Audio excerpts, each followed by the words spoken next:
Hello दोस्तों, आज जिस टॉपिक पे हम बात करने वाले हैं वो है सर्वाइकल स्पॉन्डिलाइटिस।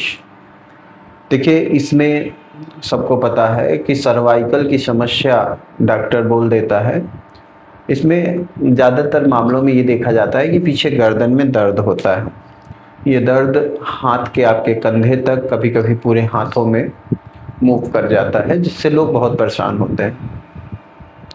तो आज की टॉपिक में मैं आप लोगों को बताऊंगा कि सर्वाइकल स्पॉन्डिलाइटिस होता क्या है, ये क्यों होता है और किस तरह से हम इससे बाहर निकल सकते हैं इस समस्या से। तो पहला जो हमारा सवाल है वो है सर्वाइकल स्पॉन्डिलाइटिस होता क्या है। तो नॉर्मली क्या होता है कि जो गर्दन की हड्डियां होती हैं उनके डिस्क में किसी तरह का डिफॉर्मेशन को हम नॉर्मल भाषा में टूट फूट कह सकते हैं, मतलब वो अपने स्थिति से किसी भी तरह से परिवर्तित हो जाए। तो उस केस में गर्दन की हड्डियों में दर्द होने लगता है, गर्दन के हिस्से में दर्द होने लगता है, जिसको गर्दन का ऑस्टियोआर्थराइटिस भी कहा जाता है। यह केस ज़्यादातर 60 साल के ऊपर के लोगों में देखने को मिलता है, लेकिन आज के डेट में हम कम उम्र के बच्चों में भी ये केसेस देखने को पा रहे हैं, जैसा कि मैं अपने प्रैक्टिस में देखता हूँ। कम उम्र के बच्चों में ये ज़्यादातर केसेज इसलिए मिल रहे हैं कि वो ज़्यादातर एक ही कंडीशन में बैठकर मोबाइल यूज करते हैं या पढ़ने बैठते हैं, तो एक ही कंडीशन में अपने सर को नीचे की तरफ बनाए रखते हैं, तो इससे ये कंडीशन बन जाती है इस सर्वाइकल स्पॉन्डिलाइटिस की। अब हम आपको यहाँ दिखाना चाहेंगे कि ये वास्तव में होता क्या है। तो ये आपकी रीढ़ की पूरी हड्डी है, ऊपर से नीचे तक का स्ट्रक्चर है। इसको लंबर सिस्टम कहते हैं, इसको सर्वाइकल पोर्शन कहते हैं। यहाँ का जो ये हिस्सा है जो मैंने रेड किया है, ये सर्वाइकल स्पाइन होता है। ठीक, तो ये सर्वाइकल स्पाइन के अंदर ये मैंने जो एक स्ट्रक्चर यहाँ पे दिखाया है आपको, ये नॉर्मल स्ट्रक्चर है और ये एबनॉर्मल का मतलब इसमें सर्वाइकल स्पॉन्डिलाइटिस की समस्या हो चुकी है। इसमें देखने में हम आपको समझाने की कोशिश करें तो एक 3 तरह से समस्याएं सर्वाइकल के केस में हमें देखने को मिलती हैं इस एरिया में, सर्वाइकल स्पाइन के अंदर। तो जो पहला सबसे होता है वो है ब्लगिंग डिस्क। ब्लगिंग डिस्क का मतलब है कि ये ऊपर और नीचे की हड्डियां, ये बीच में मांस का एक डिस्क स्ट्रक्चर होता है, मांस का गोला सा एक स्ट्रक्चर होता है जो इन दोनों हड्डियों से दब करके हल्का सा बाहर निकल जाता है। तो इसको हम लोग ब्लगिंग डिस्क भी बोलते हैं या हरिनेटेड डिस्क भी बोलते हैं।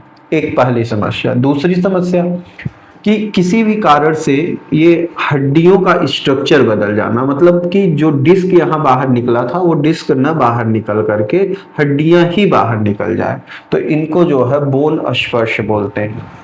तो बोन, हड्डियों का स्ट्रक्चर बदल जाना। और तीसरा जो इसमें सिचुएशन आता है कि किसी कारण से हड्डियों का स्ट्रक्चर बदलने से इनके बीच का जो स्पेस है वो कम हो जाना। बीच के स्पेस के कम होने को हम लोग नैरो डिस्क स्पेस बोलते हैं। तो ये 3 तरह की कंडीशंस अंदर जब बनती हैं हमारे इस पोर्शन के अंदर, सर्वाइकल स्पाइन के अंदर, तो हमको सर्वाइकल स्पॉन्डिलाइटिस होने का खतरा हो जाता है। तो इस स्ट्रक्चर से हमें लगता है कि समझा चुके हैं कि सर्वाइकल स्पॉन्डिलाइटिस होता क्यों है। आगे, अगर किसी को हो गया है सर्वाइकल स्पॉन्डिलाइटिस तो उस समय उसके लक्षण क्या होंगे, उसको कैसे पता चलेगा लक्षण से, अपने शरीर से, कि हमको सर्वाइकल स्पॉन्डिलाइटिस हो चुका है। तो उसमें लक्षण में से तो सबसे पहला लक्षण होता है कि गर्दन के पिछले हिस्से में दर्द होता है। ये दर्द शिफ्ट होके कंधे तक जा सकता है।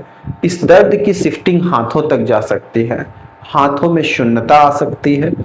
कभी कभी सर का दर्द गर्दन के पोर्शन से उठ करके ऊपर तक जाता है। तो ये तो इसके लक्षण हो गए, जैसा कि मैंने इसमें भी रिप्रेजेंट किया है। गर्दन में दर्द और अकड़न बना रहना, सिर के पीछे से शुरू होने वाला सिर दर्द, कंधे या बाहों में, हाथों में शून्यपन होना, सिर घुमाने या मोड़ने में कठिनाई होना।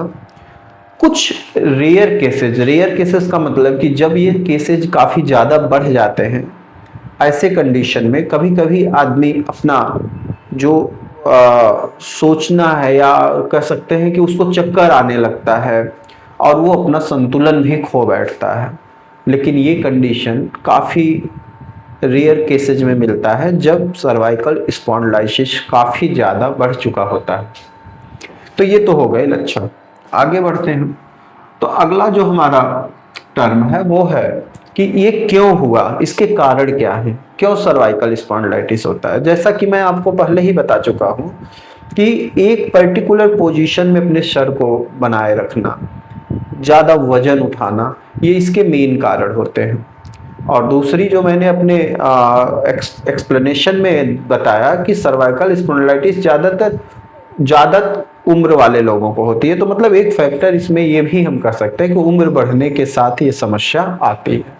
तो जैसा कि मैंने यहाँ पे बताया कि बढ़ती उम्र, जब उम्र बढ़ता है तो डिस्क सूखने लगता है, जिससे हड्डियों के बीच का स्ट्रक्चर बदल जाता है।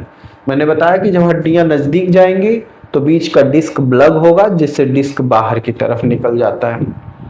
हड्डियां नजदीक आएंगी तो उसको नैरोइंग डिस्क बोल देंगे। और तीसरा मैंने बताया जो कंडीशन वो है बोन स्पर्श। बोन स्पर्श मतलब रीढ़ की हड्डियों में जब असामान्य वृद्धि हो जाती है।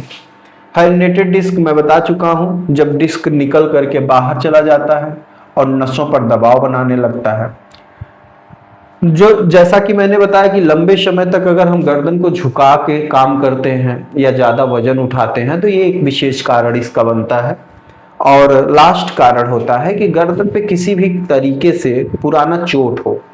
अगर पुराना चोट लगा है तो उससे भी सर्वाइकल स्पॉन्डिलाइटिस होने की डर होता है।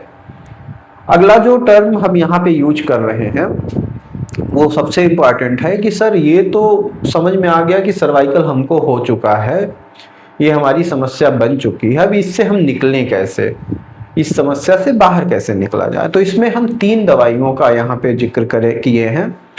तो उसमें पहली जो दवा है वो है रस्टास्क। रस्टास्क इसमें पहली दवा इसलिए होती है क्योंकि काफ़ी केसेज में ये रामबाण साबित होती है। एक पर्टिकुलर दवा से सर्वाइकल को खत्म होते मैंने देखा है, वो है रस्टास्क। रस्टास्क का जो सबसे आसान सिम्टम होता है जिसको हम समझ सकते हैं कि जब टेम्परेचर कम होता है, ठंडा होता है मौसम, उस समय दर्द बढ़ता है। और यहाँ पे मैंने इस बात को रिप्रेजेंट भी किया है कि जब मौसम ठंडा होता है तो दर्द बढ़ता है। जब गर्दन में अकड़न हो, चलने फिरने से दर्द में आराम मिले, लेकिन ठंडे मौसम में या लेटते समय दर्द बढ़े तो यह सबसे अच्छी दवा होती है। हम उम्मीद करते हैं कि आपको समझ में आ गया होगा कि नम मौसम जैसे टेम्परेचर डाउन होता है समस्या बढ़ जाती है, तो ऐसे केस में रस्टास्क बहुत अच्छा काम करती है। दूसरी दवा है कालमिया। कालमिया दवा जो है वो सर्वाइकल के केस में एक यूनिक दवा मानी जाती है। कारण ये है कि देखा जाता है कि जब रस्टास्क, ब्रायोनिया, अर्निका इस तरह की दवाइयाँ काम नहीं कर पाती हैं तो उसमें कालमिया बहुत अच्छा रिस्पांस देती है। कालमिया कब यूज करते हैं? जब गर्दन का दर्द कंधे और बाहों की ओर जाए और हाथों में शून्यता महसूस हो। जब दर्द शिफ्ट हो रहा हो कंधे की तरफ, हाथों की तरफ, हाथ शून्य हो जा रहा हो, ऐसे सिचुएशन में कालमिया का जो रिजल्ट होता है वो बहुत ही अच्छा देखने को मिलता है। दवा का पावर की बात कर लें तो कालमिया को 30 पोटेंसी में 3 बूंद तीनों टाइम लेना है 1 महीने तक। उसके बाद अगर आराम मिल जाता है तो 3 बूंद सुबह शाम कर देना है 1 महीने। नेक्स्ट 1 मंथ इसको 1 टाइम कर देना है। अच्छा, अगर रस्टास्क के सिम्टम मिलते हैं तो रस्टास्क का पावर 200 लेना है, 200 पोटेंसी में रस्टास्क लेना है, 3 बूंद सुबह 3 बूंद शाम, फर्स्ट 1 मंथ। उसके बाद आगे का जो 1 महीना है उसमें 3 बूंद सिर्फ सुबह लेना है। आराम मिल जाए तो इसको जो है हम एक दिन वीकली ले सकते हैं। तो ये रस्टास्क की कहानी हो गई। तीसरी जो दवा इसमें मैंने बताया है स्पॉन्डिल ड्रॉप। स्पॉन्डिल ड्रॉप एक पेटेंट मेडिसिन है जो कंपनी द्वारा बनाई जाती है। इसमें इन्होंने ब्रायोनिया, अर्निका, लीडमपाल, रस्टास्क इन दवाइयों को मिला करके एक कॉम्बिनेशन तैयार किया है जिसको आप मार्केट से स्पॉन्डिल ड्रॉप के नाम से ले सकते हैं। और 15 बूंद 1/4 कप पानी में, गुनगुना पानी रखिएगा, उसमें डाल करके चाय की तरह तीनों टाइम यूज कर सकते हैं, कंटिन्यू 2 महीने तक। जब आपको लगे कि आपको काफी हद तक इससे रिस्पांस मिल गया, तब आप इसका जो खुराक है उसको सुबह शाम कर दीजिए 3 टाइम के बजाय 1 महीने तक। फिर इसको 1 मीटिंग कर दीजिए, धीरे धीरे जैसे जैसे आपको राहत मिले इसको आप छोड़ सकते हैं। अगला जो हमारी बातें हैं वो ये है कि किस तरह से हम अपने लाइफ स्टाइल को रख करके इस समस्या से निकल सकते हैं फ्री में। फ्री शब्द तो बहुत यूनिक शब्द है, मतलब पैसा लगाए बिना हम कैसे आराम पा सकते हैं। तो पैसा लगाए बिना आराम कैसे पा सकते हैं, उसके लिए मैंने कहा कि आप गर्दन को अपने आराम दीजिए। आप एक ही कंडीशन में अपने गर्दन को बनाए मत रखिए। सर झुका के काम कर रहे हैं तो लगातार उस काम को मत करिए। आप आधे घंटे काम करिए, उठकर थोड़ा सा टहल लीजिए, फिर आकर के अपना काम करिए। अगर आप स्टूडेंट हैं, पढ़ाई कर रहे हैं, आप सर झुका करके पढ़ाई कर रहे हैं, आप 1 घंटे पढ़ाई करिए, उठिए, टहलिए, फिर बैठ के पढ़िए। दूसरा, अगर गर्दन में दर्द है और उस समय आप कोई दवा वगैरह नहीं लेने जा पाते हैं, तो आप हल्का तेल का मतलब कि सरसों का तेल जो घरों में बेसिकली अवेलेबल होता है, उसको गर्म करिए और उससे वहां पर मसाज करिए गर्दन पर। और दूसरा एक तरीका यह है कि रात में आप कहीं अगर नहीं जा पा रहे हैं तो आप कपड़े को गर्म करिए, गर्म करके उससे अपने गर्दन को सेकिए, जिससे आपको काफी आराम मिलेगा। तीसरा है व्यायाम। व्यायाम में जो ये सर्वाइकल स्पॉन्डिलाइसिस के लिए सबसे बेस्ट व्यायाम होता है, वो अपने गर्दन को 3 बार क्लॉकवाइज घुमाइए, 3 बार एंटी क्लॉकवाइज घुमाइए, और ये दिन में 3-4 बार आप करिए। आपको इससे बहुत राहत मिलेगी।